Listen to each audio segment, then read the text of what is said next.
اعوذ باللہ من الشیطان الرجیم بسم اللہ الرحمن الرحیم۔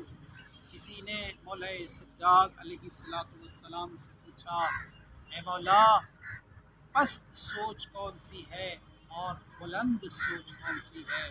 تو امام زین العابدین علیہ السلام ارشاد فرماتے ہیں کہ پست ترین سوچ یہ ہے کہ انسان کسی مالدار کے لیے قرآنک ٹی ویز کی ویڈیوز دیکھنے کے لیے ہمارے چینل کو سبسکرائب کریں اور بیل آئیکن کو پریس کریں تاکہ ہماری ہر نئی آنے والی ویڈیو آپ تک بآسانی پہنچ سکے۔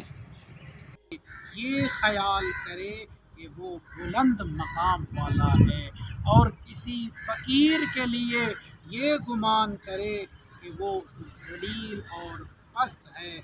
کیوں مولا، کیا وجہ ہے؟ تو امام علیہ السلام نے اس کی علت بیان کی، فرمایا اس لیے کہ جس کو تیری اطاعت میں سب سے زیادہ جو اللہ کی سب سے زیادہ اطاعت کرتا ہے وہی اللہ کے نزدیک بلند والا ہے۔